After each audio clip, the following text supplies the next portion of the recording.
What's up guys, and welcome back to the channel. And in today's video I'm going to be talking about the recently rumored and basically confirmed fight between Israel Adesanya and Nasruddin Imavov, which is taking place for February 1st as the main event of the UFC's second appearance in Saudi Arabia, with a co-main event which is also in the works and basically confirmed of Michael Venom Page vs Shara Magomedov. There are 3 other notable fights on that card so far, but you'd imagine they're going to stack it a whole lot more, because we saw how stacked the first Saudi card was. Obviously, the original main event was much better than the replacement with Ikram. Ikram's on this card too. He's fighting Andre Muniz. We got Pavlovich versus Rozenstriuk, and we also got Shamil the Blob Gaziev. There's big meaty hooks. We got Lucas Tracy's favorite fighter, the king of MMA meme YouTube. And he is going to be taking place, or he's going to be fighting against Thomas Peterson, another blob. So it's actually a really cool card. I'm looking forward to it a lot. Definitely more fights to be announced, so I'll do a full kind of video style to how I did the 310 one yesterday once the entire card is announced. But for now, I'm going to be just talking about the main 2 fights and then giving my brief predictions for the other 3, and also maybe discussing some fights that I'd like to see on the card as well. Anyway, let's move on and start with the main event of the card, Imavov versus Adesanya. So shout out, Izzy, he's back in the octagon. He's actually staying active again. We've got active Adesanya back, and maybe he wins, right? Maybe we see for contender Izzy's different. People forget, man, Israel Adesanya, when he's contender, he's knocking everyone out. I saw someone I just made a community post at the time of recording this. Someone just commented saying, like, contender Izzy dances over a slumped Imavov or some shit like that. And I just replied, contender Izzy tapped in the 4th last fight. Because I think people forget, man. Like, everyone's like, oh, contender Izzy, bro. Sorry, this contender Izzy narrative has gone out the window. He just got fucking submitted his last fight. Like, contender Izzy is not a fucking mythical fighter. It ain't 2018 anymore, buddy. Like, stop living in the past. We're in the 2020s now. So Izzy, I just think he's past his prime. Let me know in the comments, do you guys want to see a video where I talk about fighters who are on the come up, peaked, or on the way down, or something like that? I guess that style of video, and let me know some suggestions of some fighters that you think would fit into those categories, maybe per division, like one fighter that's on the come up, one fighter that is like has peaked, and then one fighter that is like down on the downward spiral going down. So that's a video I might do. But Israel Adesanya, I think he's just on the down. I think he's peaked for sure. Maybe he's not fully regressing, but I don't think we're going to see a better version of Izzy here. Maybe we see a slightly better version of Izzy that was in like the Strickland fight, but I think Izzy looked great against Dricus, and it just wasn't enough. And people are going to act like, dude, he was just schooling him on the feet, man. Like, Dricus was having a lot of success on the feet and ultimately did rock Izzy, leading to that finishing sequence on the feet. Like, Kenny Okoye, I know if you go back and watch that man's fight companion for that card, it was quite literally the most fucking amusing thing ever. Seeing him be like, dude, this is a masterclass from Izzy right now. Meanwhile, Dricus is like up 2-1 on like 2 judges' scorecards, I'm pretty sure. But it was a close fight. Dricus had success with the grappling, and the reason why I'm going to be picking Imavov here, unless I go back and watch some tape and like drastically change my opinion, is because off the top of my head, like, and you tell me, Nasruddin Imavov's last 4 opponents, excluding Chris Curtis, it was a no contest, but his last 4 opponents, his last 3 are wins, and the one before that was Strickland. What did all 4 of those opponents try and do, and where did a lot of those guys have success, or every single one of them? Where was basically the main point where his last 4 opponents had success? It was in the clinch. It was in close against the cage, muscling him around. Strickland did it with a 10-pound weight advantage.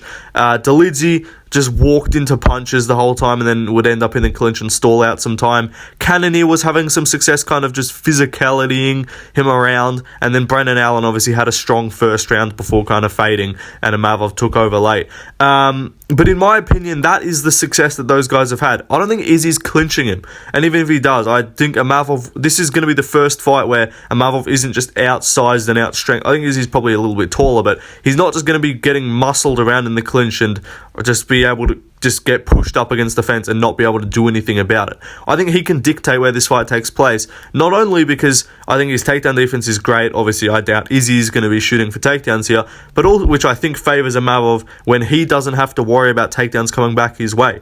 I think Imavov is one of the most confusing, most misunderstood fighters, because everyone kind of sees him and thinks oh, he's just this flashy striker.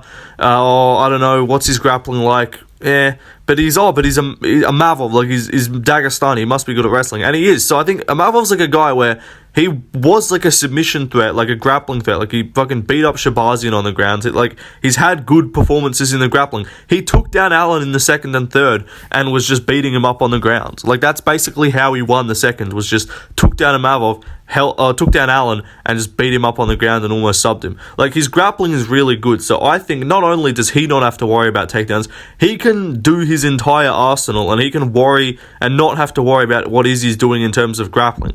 He's obviously going to have to worry about the striking, but I think Imavov on the feet is underrated. I think people see him lose to Strickland in a smaller octagon, mind you. Strickland loves the Apex. He's the fucking king of the Apex. Am I saying that Imavov beats him if it's in a big cage? No. I think the fight looks a bit different though. I don't think Strickland has quite as much success kind of pushing him up against the cage.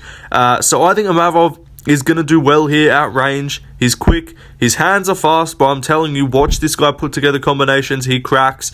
His power, not like one-shot power. I do think Izzy's probably a fraction more hard-hitting. But I don't think Izzy's timing Imavov with just some perfect shot and KOing. And maybe we see an out point. I think this fight is like a lock-to-go decision.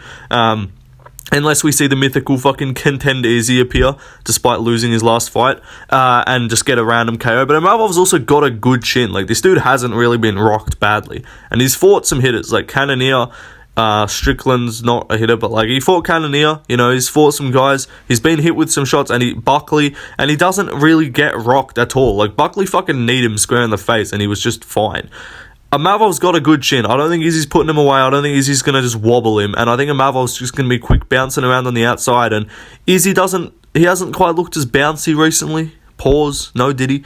Like he's kind of been not flat-footed, but more kind of stationary, legs at a time. Those his combinations. Imavov's kind of doing that typical French kickboxing, oh la la, like that type of style, when you're just on the outside, bonjour, like oui oui, like he's doing that shit, he's just bouncing in and out, on the outside, throwing the kicks on teeps and stuff, and I think he can just cause enough problems for Izzy on the feet to make Izzy kind of frustrated, and then also mix in takedowns. And I think once he's got the takedowns going, which I think he can take down Izzy, because yeah, Dricus is way stronger than Imavov. I think Imavov's jiu-jitsu is pretty similar on par with Dricus's. I think his wrestling's pretty solid. I think he's a very similar level of grappling. Not the same style, but I think just as talented as Dricus in the grappling department. And I don't think people recognize that as much.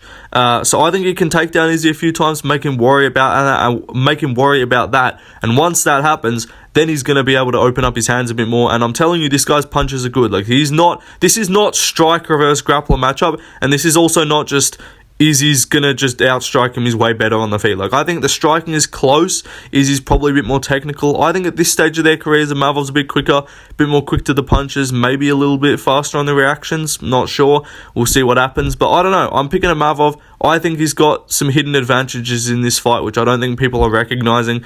I think he can get I think 3 rounds, I'm definitely picking him. But even 5, this guy's also underrated at, like, making reads. Underrated at, like, actually kind of timing his opponent as it goes on and sort of getting the distance down. He won the 5th against Strickland. People forget, man. Like, Izzy got worse against Strickland as that fight went on. Imavov actually, like, got better. A lot of them, like, he won an early round, I believe, from memory, and then he won the 5th. But Imavov did solid against Strickland later on. He didn't just get drowned by him and look like he had no clue what he was doing by the later rounds. So I think he can do well here. I think he can mix it up. Cause Izzy enough problems. And again, I don't think this is prime Izzy. I know people cope and be like, oh, Izzy wasn't in his prime when he lost, and then they proceed to fail to identify when Izzy was in his prime, because they'll be like, oh, it was the Whittaker to the Costa fight. I'm like, okay, so he had a 3-fight prime and then proceeded to defend the belt multiple times afterwards. All right, sure, buddy. And that middle fight in there, Costa, was one of the worst fights ever. And the fight before he won the belt, he just happened to go life and death and then randomly entered his prime. Like, prime Izzy is the most fucking randomly thrown around fucking statement ever. Like, contender Izzy. Contender Izzy at least has a bit more, like, maybe if you want to say Izzy was fucking in his prime when he was a contender, it's a bit of a weird statement to say, but sure. But I don't know, it's just funny when I hear people be like, yeah, but he wasn't in his prime when he lost to Strickland, bro. Sure, I'm sorry, yeah, he was coming off the fucking best win of his career, not in his prime, and then he proceeded to look great in his next fight. Like, it's just funny to see them cope. It is quite funny. And again, even Costa literally wins that, looks the best he's looked in a while, and then goes and fucking gets beaten up by Blachowicz. Like, prime Izzy, bro, he's different, man. So, anyway, I think Imavov's going to win. Enough yap. But I think you guys enjoy hearing a sort of in-depth early breakdown of this fight. And again, I think I'm the first to this in terms of a YouTube video. And also, I'll give myself a pat on the back. I told you about this shit like almost a month ago. Like 3 weeks ago, 4 weeks ago. I came to you guys, I said Saudi Arabia, main event, co-main event, both in the middleweight division. I said Shara versus MVPs, what's happening? And then someone asked, what's the main event, bro? And I'm like, I'm not supposed to tell you, but Izzy versus Imavov. I basically hinted to it, and then someone's like, is it Izzy Imavov? And I'm like, yes. So I knew about this shit for a while. I wanted to make a video earlier, but I was just waiting for like any sort of like official, semi-official announcement. But it's announced not by the UFC, but it's out there now. So here you go. That's my early breakdown. Let me know. I put up a poll, like 80% are picking Izzy. I think you guys are sleeping on Imavov. If Imavov's like a plus 200 fucking underdog, which I doubt, I don't think he will, because I think the odds makers are gonna fucking recognize that he actually has a good shot here, then I'm going to bet Imavov if he's like plus 200. But if it's close, I probably am not too confident to put a bet down. I'll probably bet just like fight goes decision. But yeah, it's a really good main event. And again, Saudi forking out that money, getting Izzy when literally a week later they're going to Sydney and they desperately need fights for that card. But it's all good. This will be a cool main event though. Anyway, let's move on to the co-main event. The co-main event, not official, but basically kind of we know this is happening. But we know this. I just fucking talked about Nasruddin Imavov. Shara Magomedov, they're all the same, versus MVP. Now, I just looked on Twitter and found out the groundbreaking information that MVP is converted to Islam. So, I guess congratulations to him. Bro, you're not becoming champion. It doesn't work for everyone, buddy. You don't just get to become Muslim and be champion, but it ain't gonna work for you. No, I'm kidding. But MVP fucking Michael Venom Pagimedov or some shit. Well, I don't know what he's changing his name to. Because Javonte Davis, I know when he converted, he fucking... Didn't he like get it... Like he's got an Arabic name now or something? So what's MVP's... What's his name going to be? I don't know. But anyway, we'll see how he goes here. But I think he's going to win. I do think he'll beat Shara. Maybe we just see the most blatant robbery decision ever. And Shara just gets privileged. But again, now, MVP, I know what you're doing, buddy. You're trying to fucking get yourself some of that judging privilege. You're trying to kind of make it a bit even on the scorecard. So you're like, okay, they don't really care who wins, you know. The Saudis will be fucking happy either way. But yeah, buddy, you're not a sheik. No, congrats to MVP if that's what makes you happy. Go for it. You're fitting right in with the English population, I'll tell you that much. Probably wanted to feel at home, didn't want to be an outsider anymore. Anyway, moving on. I think you'll win. I think Shara's kind of mid as fuck. I've been calling a Shara fraud check since before this dude fucking entered the UFC. Like, I picked him against Bruno Silva, right? Which was correct. Like, he won. But I said, before he even fought in the UFC, I'm like, I'm waiting to pick against this guy. He's mid. He's not all that. People are saying this guy's like the best fucking striker ever because he got a random, like, flying knee KO against a 5'2" Indian fucking Uber driver.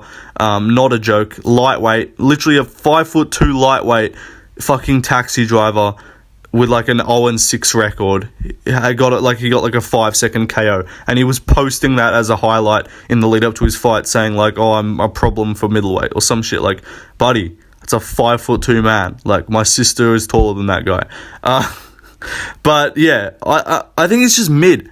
And also, like, he looked mid against Tricoli. He looked decent against Mikhail Jacek, who's now cut from the sport. Tricoli just got subbed in like a minute, who's also awful. And then he did look mid against Petrosian. I'm just gonna say it. Like, he got a fucking double spinning back kick or spinning back fist KO. Like, good job. But it's not going to change the fact that he was looking mid, and like that was probably like a fight that was like 1-1. Like, he did just look not all that, in my opinion. Like, cool, you got a KO, but like, were you doing well the rest of the fight? Not really. And even on the feet, like, yes, his wrestling is extremely suspect. I don't think MVP is going to be the guy to take him down. I think the UFC is like trying to fucking desperately pick opponents who aren't going to wrestle this guy. There is a reason why he's not fighting Jack Hermansson. There is a reason why he's not fighting Vettori or Cannonier or fucking Fluffy Hernandez. God forbid he would die. I'm talking about Shara would die, obviously. The UFC is doing what they are, they're doing their best, and I don't think MVP is going to take this dude down, but I still think he's striking. It's not like, I've been waiting for him to get just taken down. I've been waiting for this guy to just get out, strike on the feet, because he's mid. He's a very similar fighter to Michel Pereira. Like, it works against bums, but like, you're not going to do this to everyone. Like, you're not going to tune up and style on fucking Robert Whittaker. Like, it ain't happening. And I think MVP is the level of striker where he can shut him down and he can be like, hang on, you're mid, throw jabs. Like, stop trying to fucking throw spinning back fists and just like be a fundamental striker and have good... Yes, MVP's retarded, so maybe there is a size advantage here for Shara. Maybe he can just be a bit more physical. I don't know what the reach will be. Who cares? I'll probably watch some tape. This prediction is not finalized, but like, I've just watched the two strike. And I've watched MVP make Kevin Holland and Ian Gary, who are two very capable, not like elite. Obviously, Holland's not elite. I think Ian Gary is still one of the better strikers at welterweight, and Holland's a solid guy with a good chin. He made both of those two look like they don't fucking belong on the feet with him. He made Kevin Holland dive for legs, and he made Ian Gary turn into fucking Damian Maia. Like, he turned Ian Gary into the fucking like Brazilian Jiu-Jitsu fucking nerd going for like guard shit. Like, he had Ian Gary pulling leg locks. MVP had Ian Gary going for leg locks. Like that, if you remember that fight, that's how lost this dude was on the feet, and he acted like, I was doing great on the feet. Like, you weren't. You were getting schooled. So yeah, I think MVP is good enough to just tune him up on the feet. Quicker as well, lighter man skill. You know, Lucas Tracy loves to talk about the lighter man skill. I think MVP's got it here. I think he's sweet. He'll get the win in my opinion. Maybe Shara continues the hype train and maybe he's just got plot armor. But I don't think MVP goes 2 losses in a row. I think he'll bounce back and then have a decision to make if he wants to stay at middleweight or welterweight, which will be interesting. But he probably wants to stay at welterweight.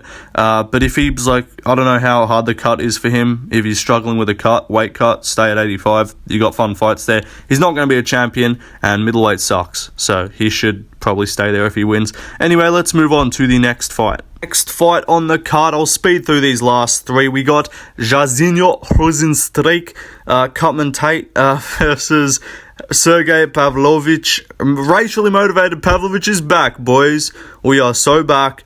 We are going to KO this fucking fat dude inside 3 minutes. Probably not inside 3. I think Rozenstriuk's decent. Pavlovich good though. I know he did get tuned up by Volkov on the feet, and he did get slept by Aspinall, but let's be honest. I think those two are like 2 of the 3 best heavyweights in the world. I think, and yes, no, that doesn't include John Jones. Aspinall is actually kind of, no, I think it's Aspinall. I think it is... Okay, fine, it's Jones' number 2. And then it's Volkov and Garner, like 3 and 4. I really wanted to, like, come and be like, oh, Jones is... I mean, he kind of isn't, though, like, really. Like, I still think Garner is, like, better than him. But, like, it's just stylistically. But, like, striking. I don't know. Maybe we say, like, Volkov's, like, 2, Aspinall's 1, and, like, Blades is 3. Or Pavlovich... No, Pavlovich is 3. Yeah, fuck that. Pavlovich beats Jones. I don't care. But I think he's going to beat Rozenstriuk. Rozenstriuk got slept in round 1 by Volkov. There's a difference, let's say. Volkov KO'd Rozenstriuk. Well, not KO'd, but early stoppage. But beat him, finished him. Pavlovich just got taken to a decision. So I think he's just way better. I think he still hits harder than Rozenstriuk. It's going to probably just look like a slightly less retarded version of the Ngannou fight with like a bit cleaner boxing, I guess, on the Pavlovich side. I don't know. We'll see what happens though. I think Pavlovich gets it. And again, racially motivated Pavlovich, he literally posted on his own social media a meme saying that he kills black people. You heard it here first. Pavlovich said it, not me. So he deleted it afterwards because he realized what he said. But no, Pavlovich is going to win. He's based. He's going to KO Rozenstriuk, my brother, Cutman Tate. This guy, but the level of disrespect. But yeah, I'm picking Pavlovich. Let's move on though to the next fight. Next fight on the card is Ikram Aliskerov versus Andre Muniz. I'm going to be picking Ikram. Look, I know I looked like a fool because I picked him against Whittaker because I got baited into Dagestani plot armor and Saudi Arabia bullshit like that. I don't know what I was thinking there. Dumb pick by me, I'll own up to it. But the week earlier, prior to that fight, before his fight got cancelled, he was supposed to be fighting Andre Muniz. So he's had game plan for him. He's had prep. I think he'll know what he knows. Obviously, the same goes for Muniz, but I think Ikram's just better. Muniz, who's Muniz beaten? Like, I don't know. Muniz got taken down and TKO'd on the ground by Paul Craig. It's not the best look. He beat Young Park, but that was kind of a robbery. So I think he sucks. I think Ikram is mid. I don't think he's like top 10 caliber. I still think he can reach the top 15 if he clears some things up. And also, this is going to be like a fair time off for him. Out since June. What's that? July, August, September, October, November, December, January, February. As 8 months off. He's had time. He's going to recover. He's going to be like, okay, I'm humble now. I'm not just going to fucking win fights because I'm Dagestani. I actually have to work. I'm not all that. Let me prove it. I'm decent. I've got good fundamentals. I've got wrestling. I got solid striking. I got power. And I think Muniz just sucks. And I think, one, Ikram can control where this fight goes. So Muniz's only real path to winning, in my opinion, is grappling and just submission threat, which I don't think is subbing Ikram Aliskerov. And yeah, Muniz isn't going to sleep this dude on the feet because Ikram does appear to have a chin issue, but Muniz ain't the guy that's going to test it. I think this is a rebound fight for him. UFC seems to still want to get behind him for some reason. I guess they just want more of him in the top 15. But yeah, I think Ikram's going to get this one done by probably TKO because Muniz will just kind of get jabbed and be like, fuck, I don't like this, and just quit. Anyway, let's move on to the final fight to discuss. Now, finally, the GOAT. The GOAT returns, Shamil the Meal Deal Gaziev. He's going to get this one done against this fat blob, Thomas Peterson, who beat Mo Usman, and that's about it. Who else has this guy beat? I think he lost another fight. Surely he's lost. There's no way this guy has a positive UFC record. Don't even call me a casual. This guy's a bum. He's gonna lose. He lost to, what's his name? He lost to Jamal Pogues, I'm pretty sure. Jamal Pogues beat this guy. Jamal Pogues, who is also fighting on this card against Hamdi Abdullah Wahab. We got some fucking obese men on this card. We got a combined 1,000 kilo fucking fight here. Could combine 2,000 pound matchups of four men on this card. Incredible stuff. I'm not gonna fucking break down Hamdi Abdullah Wahab, but I'm going to say that Gaziev is going to win. He is now a ranked heavyweight. You heard it here first. He has one win in the UFC, and it was last December, and he's going to win. Trust. He's got two, because he beat, what's his name, Dante Almeida too. He's going to just blob. He's going to out-blob him, and he's got the cardio advantage. Obviously, we know Gaziev loves to push a pace on opponents. I don't know. I'm going to pick Gaziev just because it's funny, and we're all going to pick. I think all the real MMA fan base is just going to pick this guy no matter who he fights. So yeah, Gaziev's getting this one done. But that is the breakdown for the early 5 fights on this card, especially focused on the main and co-main event. Let me know who you guys are picking between those 2 fights there. At the top, Izzy versus Imavov. Just put like a French or Chinese flag, and then put a fucking eye, put an eye or a sword, because we know Michael Venom Page is from the hoods of England. He's a roadman, so he's gonna shank you. So yeah, I put either French or Chinese flag for Izzy or Imavov, and then put either an eye or a knife emoji for MVP or Shara, so I know you guys made it this far into the video. It'll help with my analytics, because YouTube, I feel like they're lying to me. It also says like 60% of you guys watching aren't subscribed, so you guys are fucking disgraceful. Anyway, that'll do it, guys. Peace out. See you in the next one. Goodbye.